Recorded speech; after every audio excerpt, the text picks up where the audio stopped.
Hi, Shannon here again with Sizzlen Stampers, and today I'm going to be showing how to make this beautiful heart punched flower on the pillow box.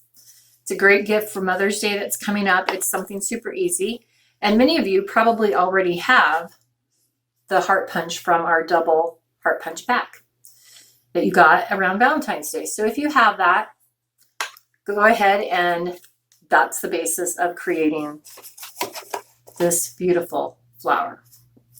So I'm going to kind of leave this off to the side and I'll show it to you again. Now, to make it a little easier, I've already started with the things, having some of them punched. So for this, you're going to need one of the 2-inch circles. So you're going to use the 2-inch circle punch here, just like so. And you're going to punch one of those. I personally like to punch my color to be the same as the flower that I'm going to make. So on this one, I'm using the Grapefruit Grove, which is one of our retiring in colors. So sadly, that will be leaving us come June. If you haven't got those in colors currently, I suggest getting them and don't wait. You are going to need 16. At least that's what I like to work with. If I don't need them all, I have them all ready. But I do 16 heart punches in the color for the flower. If you want to do multicolor, you can. And then I've merely done 3 heart punches for my leaves. So I've got a vellum, and then I'm using one of the perennial, the floral essence DSP. So I'm going to go ahead and punch my last leaf out of there. I always punch looking at my punch face up. I don't try to do it like this. I'm visual in every way, so I have to punch that way. So I'm going to set my heart punch aside for now.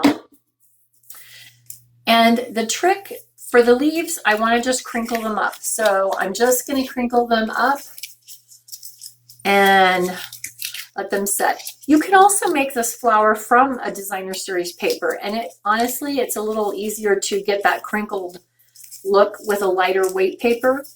But I really love how this solid looks on the craft pillow box. So I've wrinkled those up and I'm setting those aside. To do the petals, what you're going to do for each heart is you're going to poke it up, pop up that heart, kind of to the middle, and I'm going to be folding that. And then right at the center, it's very easy. You just take your curves from the heart and you kind of poke them in. In essence, you're kind of creating a little pyramid or a little triangle of sorts. Sorry, I keep checking. I moved my camera setup, so I'm trying to get used to that on this video. So I go through and I do all of my folding first. And I do not try to be exact. Many of you like to be, and that is great. For me, anyone who knows me knows I always call it the wow without the work. Not that I'm not a hard worker, but I love to make things that are beautiful with limited time that people think took me longer than it did. So I go through and fold all my hearts first. It really doesn't take that long. You can see I did 4 in just a few minutes. You don't have to be that precise, but I do have to be a little better than that. You want to have a straight edge on there. So I've got them all to that stage. Then I just take them and kind of crunch them up into my hand, just like you saw me do the leaves. It's a little harder, more challenging with the cardstock than it is with the designer series paper, but I just love how it looks. So I've done 4 in just a couple of minutes. So you could see doing 16 isn't a terribly time-consuming thing to do. So now I'm just going to quickly open all of my hearts so that I have them kind of ready to work with. You don't have to. You can open them as you go. For me, because we are going to be using the Tombow multi-purpose liquid glue, I like to have all of my hearts pretty much open and ready to go. Because as you're going to see, we're going to start by applying quite a little bit of glue. So I've opened a few to get started. I like to use the wide tip on this, and I'm just going to go around my circle, and I'm going to apply a decent layer of the glue.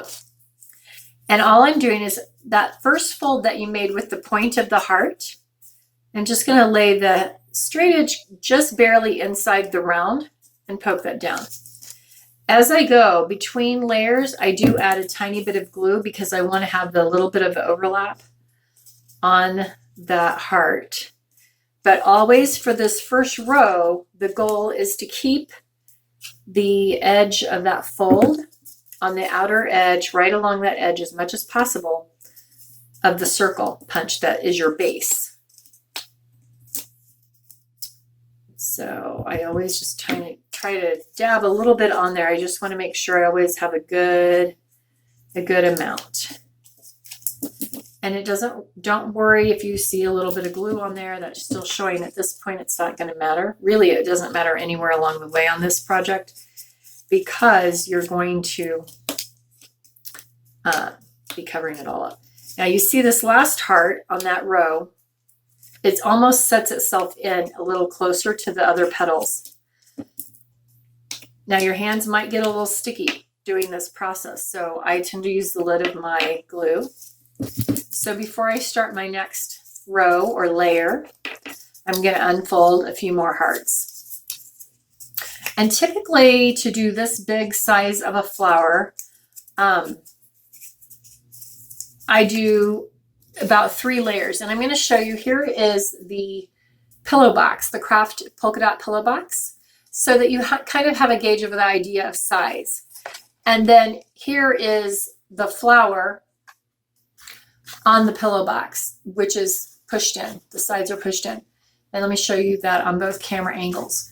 So that is a pretty big size flower that we're making. So we're going to use quite a few hearts per each layer, but I still do about 3 layers and then the center area, not the black center, but the center area of petals.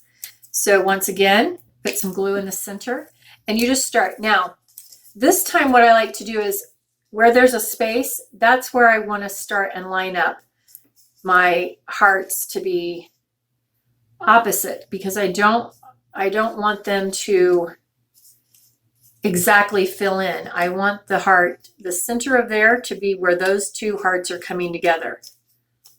Hopefully that makes sense. And again, I put a little bit on the next edge, and I'm going to come in and I'm just doing it again. And as you go, some of them may look too lined up, some of them not. It really, at the end of the day on this project, you start out, oops, I need a little more glue for that area. You start out thinking, oh my gosh, this is not going to look good at all. Every time I make one of these, and it's been a while since I've made one, but every time I make one, I'm always like, oh my gosh, this isn't going to look good. The petals aren't working for me. They're not coming together, or they're too close, or they're too even. But at the end of the day, it always turns out really, really nicely. And we're going to do one more. And so you just keep repeating this whole aspect of going around and trying to alternate your layers as much as possible. The closer you get into the center, it does become a little more difficult to keep your hands from being sticky with the Tombow glue. But it is my favorite adhesive for this project. I suspect you could do tear tape, but it might, for me, it would be tedious because those are very narrow strips. So you're gonna have to line those up. All right, so now we're on to our last little layer. And we're just going to keep the flow going, trying to get that. Sometimes like that one looks a little tall to me, but I'm like, oh, it's coming into the center. It's the parts of the petal that are just starting to barely open and pop out. So sometimes they are going to look like that. Oops. And this will dry very nice and clear and very sturdy for you. Okay, so I've got those 3 in. Now you could quit right there and you could put the center stamen piece in if you wanted. This to me, this one kind of reminds me of like a poppy. What I'm going to do with these last petals, however, to try to build one more layer in and get them a little tighter, I'm going to crease and kind of half fold in my bottom of the heart punch, the pointy part. And we're going to see, you kind of lay that off sides, and I can only do 2 of those. This one went together. See, I've got a few extra heart punches, but I wanted to make sure I had plenty, especially doing it live like this. So my lid, I'm going to poke that down really well.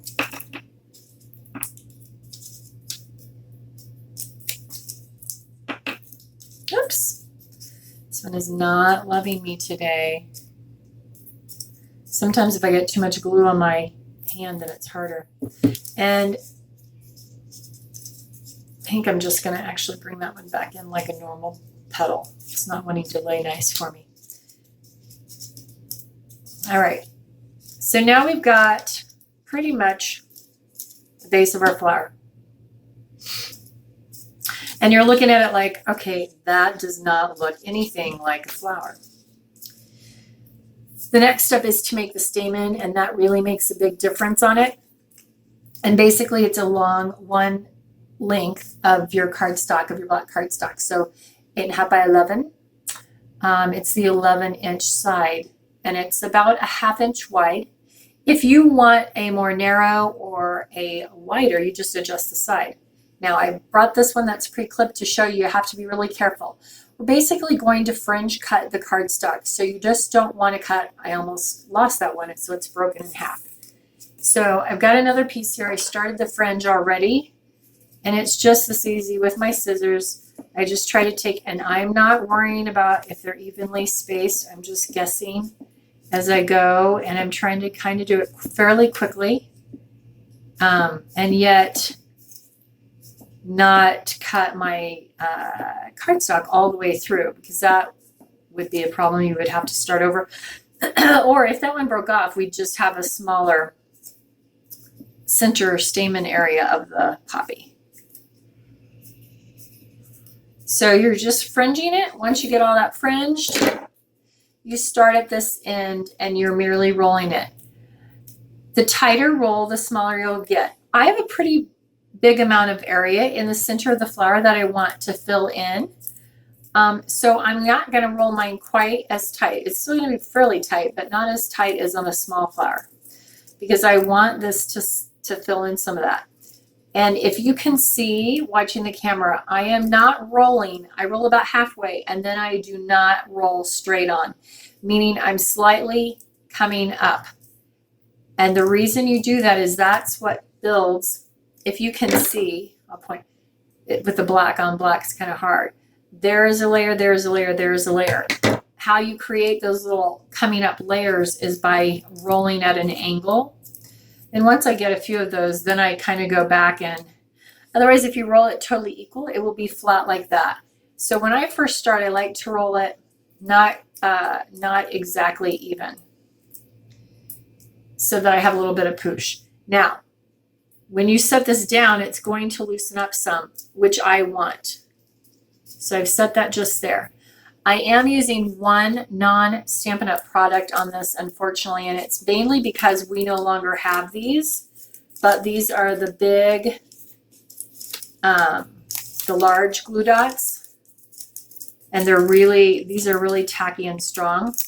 And for me, you see that? So strong it stuck to my finger off of that other paper that I wasn't even near. So to me, I like to use about 3 of these in the center, because I want to make sure that that flower is not going to go anywhere. Thank goodness, and I have another one on my finger. They're just that gluey. They're really good, but it is a non-Stampin' Up! Product, unfortunately. And then I kind of let mine unwind a slight amount. Sometimes if it's too tight, like this one, I'm like, oh, I rolled it too tight. I just unroll it, loosen it up a little bit. I roll it pretty tight originally because I want it to have that nice curve, and I don't want, when I stick it on there, I don't want it to go anywhere. And I just sit the center right into those heavy-duty glue dots. Now I can kind of fluff my petals up and in. And you can, if you need to, you can even add more heart petals into there and stick them in if you got that far and you thought, oh, I don't like that. And then the trick for me is putting that flower in my hands and kind of cupping it gently all the way up. By this point in time, your Tombow glue has dried pretty well, and you can kind of bring it up and in and get that rounded effect. So then the next thing we're going to do is, for this, the reason I did the vellum different, I just love, leaves aren't one color. That's why I like this variegated DSP, but I also loved using the olive vellum out of the vellum pack in the mid catalog. And I'm just going to put a little bit of Tombow on that, and I'm going to set my lid on there. And I don't care if the rounded edges completely adhere or not. I just need it to be adhered at the triangle, because ultimately you're trying to create a little bit of dimension. And I'm going to plunk one of those there. And I'll actually put this one on this way.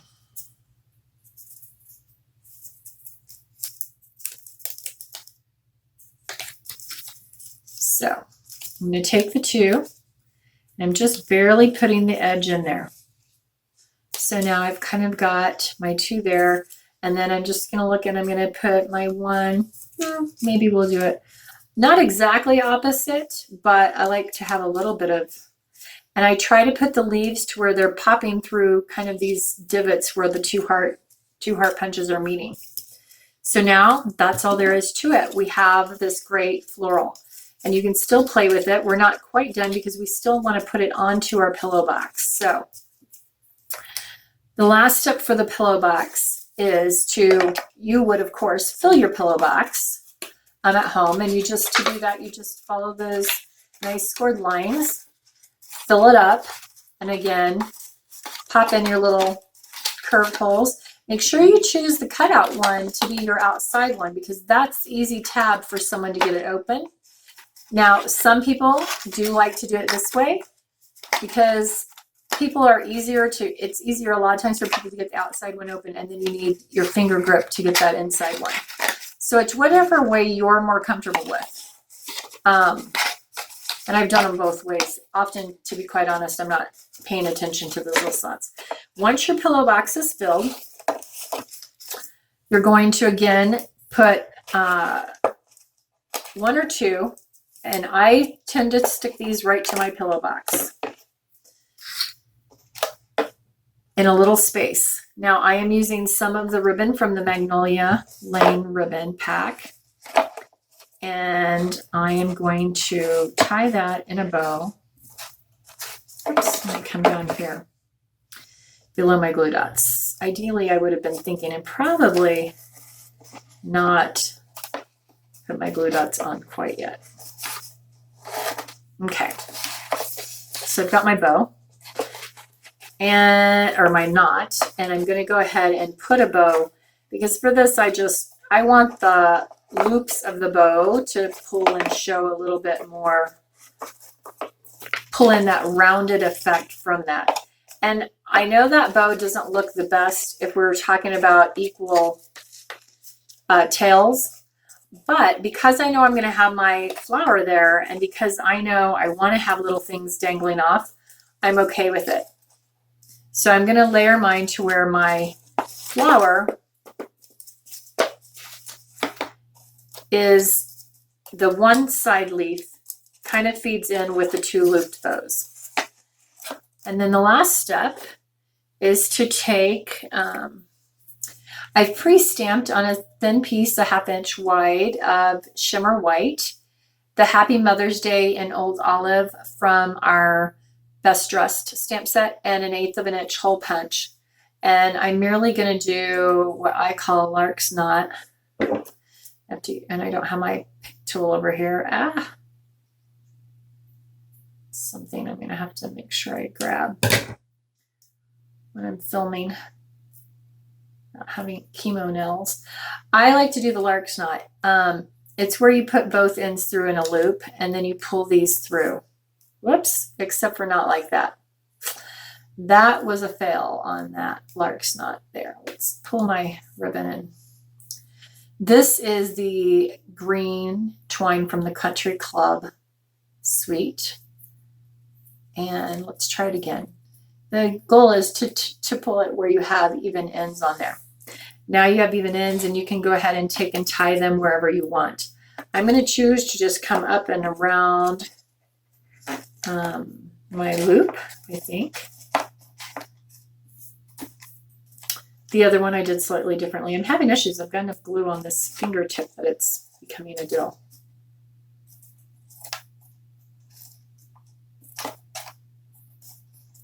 And again, I want to have some of those little olive strings hanging off. And voila, there is your floral package topper. So it really doesn't take that long to end up with some beautiful, beautiful packaging. I guarantee you people will keep this box long after whatever treat you put in it is gone. So I hope that you guys will subscribe to my channel. I'm new to the YouTube video channel world, but I hope you really like this. Give me some comments down below. Give me a thumbs up, but make sure you subscribe to my channel so that you're notified every time I put a video up on my channel. Thanks, guys.